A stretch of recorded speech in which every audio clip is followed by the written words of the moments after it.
I think part of the problem is that we have had people immigrate to Canada. They do not subscribe to Western values. And our Prime Minister, Justin Trudeau, wants to bring in at least 1,000 more Gazan people. Is that not akin to throwing gasoline on the fire? Justin Trudeau is looking for votes, and that's his best chance. Mr. Mendicino, the pro-Hamas demonstrators are calling for death and genocide. Why hasn't your government arrested them? Why haven't their bank accounts been frozen? Well, To be quite honest look, with you, anyone that crosses the line and incites hatred and violence towards anyone, in particular the Jewish community right now, who have seen an extraordinary amount of anti-Semitism, should be charged under the law. Why did you do that to the trucker convoy people and not the pro-Hamas people? Dr. Bennett?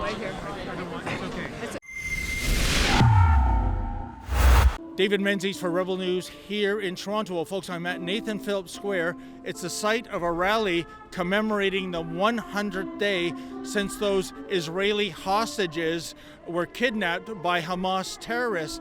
You remember them, I hope. So many don't seem to remember them, and that is the reason for the gathering.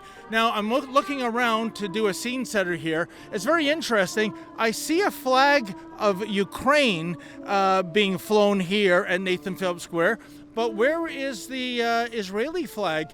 Is that too, I don't know, political? Does that tend to offend certain sensibilities? I see a significant police presence. Gee, do you think they're going to be handing out coffee and donuts to the pro-Israel type? Or is the benchmark for free Timmy Streets, I don't know, advocating death and genocide to an identifiable group? And lo and behold, we heard that there are actually some Liberal MPs here. They have dared to show their face. These are the same MPs who toil under blackface, who was recently thanked by a top Hamas official for his support. The statement by Canada, Australia, and New Zealand backing sustainable ceasefire in Gaza. We welcome these developments and consider them in the right direction. Unbelievable. Those would be Marco Mendicino and Dr. Carolyn Bennett. So we're going to wade into the crowd. We're going to try to scrum them. I hope there's no Mounties here. It's so cold today. I don't want to be arrested. I don't want to freeze my hiney off in a police cruiser, but I'm going to keep my fingers crossed, be on my best behavior, and let's see what they have to say.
On this day, seeing all of you who are braving the cold and who are standing in solidarity with the families of the hostages and the victims and the people of Israel. Am Israel High.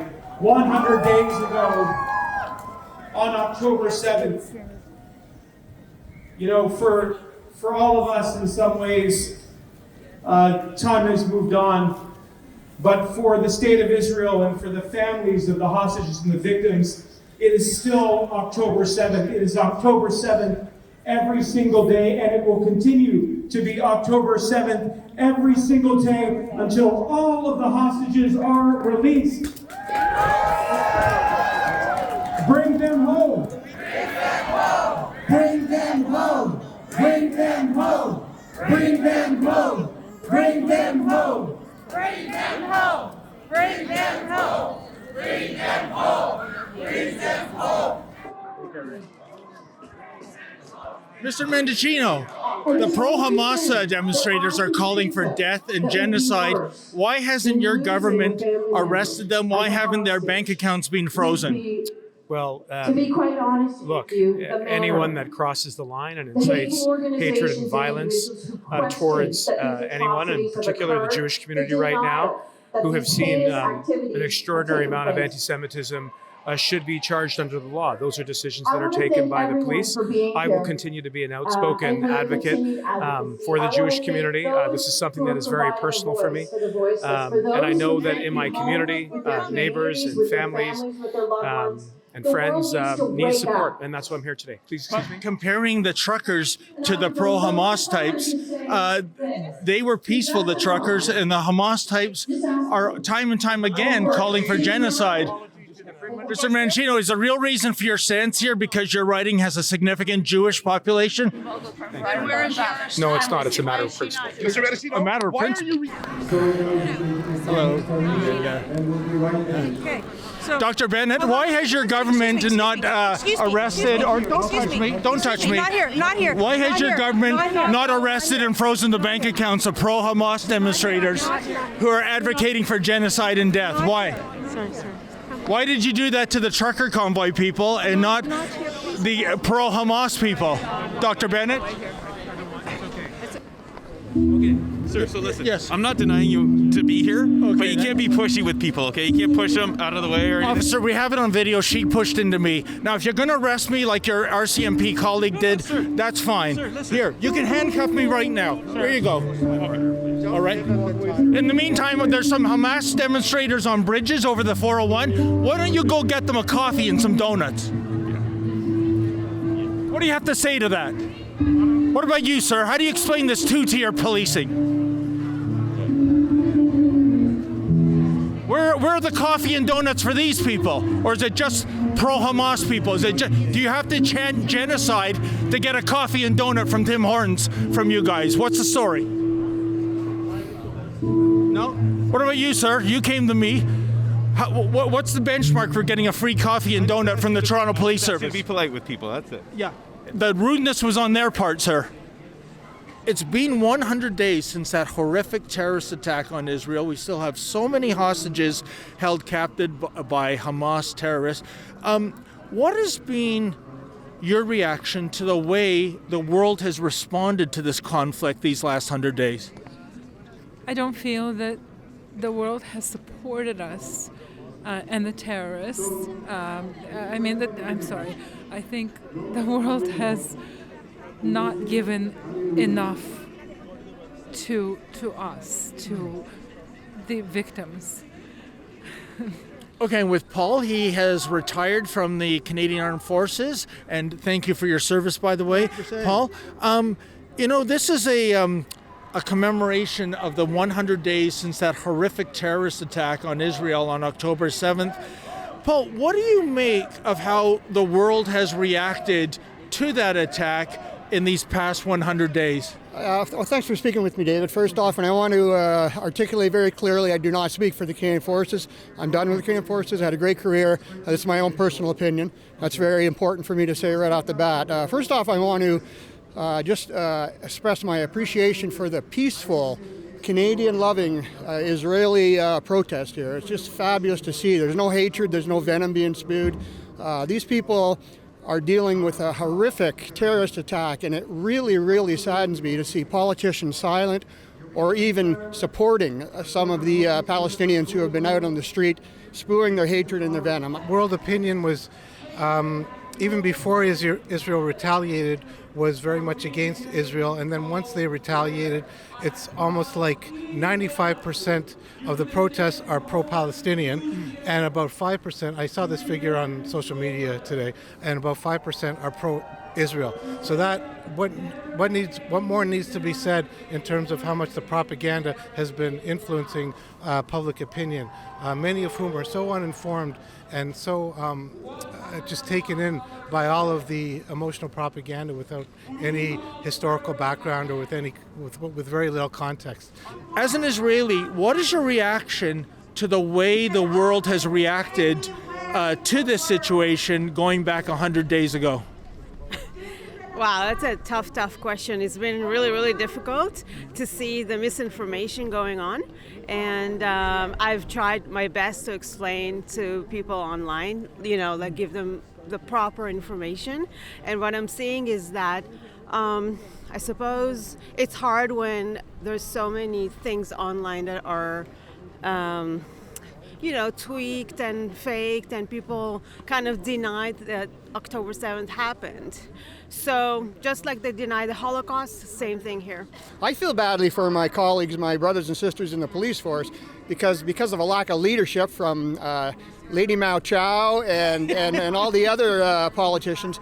They tell them not to make any arrests, not to harm them. They're afraid of being called racist. Well, it's not racist to arrest someone who's blocking an underpass and threatening Jewish people up at Avenue Road and 401. It's not racist to arrest people who are calling for genocide. That's the hate crime. And they need even death threats directed at police officers. 100%. And and unfortunately, when politicians and police do not take action, then the public will. At some point, the public's going to come out and there's going to be a brawl or someone's going to be hurt. And we always knew, even in a city so multicultural as Toronto, that there's always been an undercurrent of anti-Semitism. What I hear from so many people, after what they hear in the streets from the pro-Hamas demonstrators, they can't believe the level of vitriol, the number of people.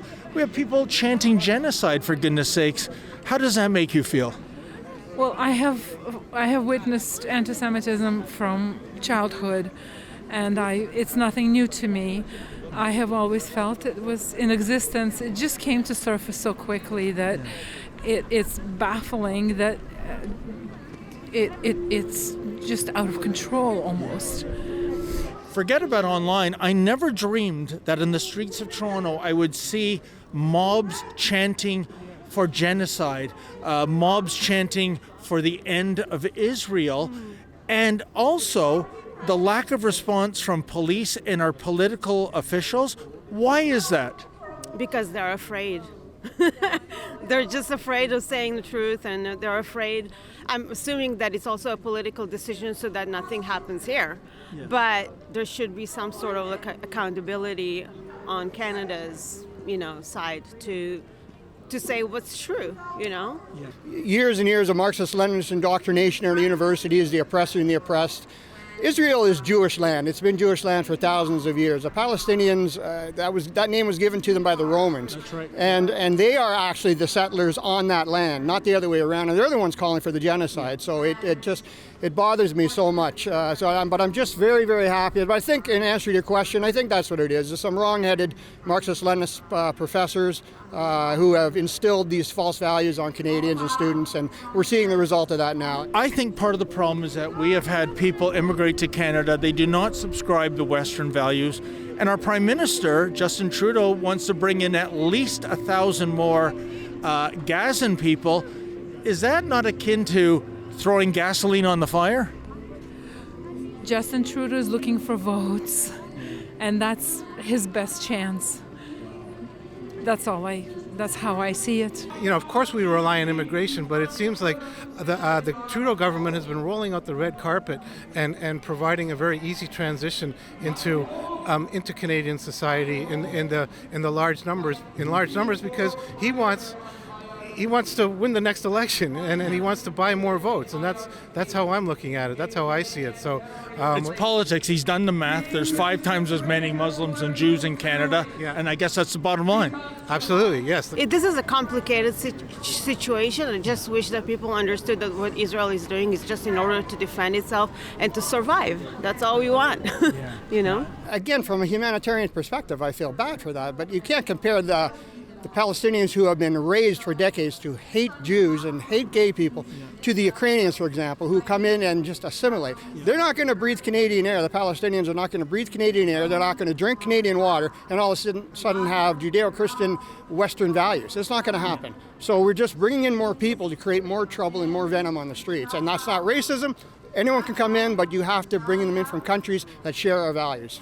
Well, so what did we learn today? Well, like all of the other pro-Israel demonstrations that we've attended, it's odd. We hear music, we see people dancing, a song just wrapped up right now. We don't hear any calls for vandalism, for physical assault. We don't hear any calls for genocide. I guess that's what you have to do to get a coffee and donut from the cops. They're here too, but they're not turning into Uber Eats drivers like they did last Saturday. And we tried to scrum Marco Mendicino. Suddenly he's all pro-Israel.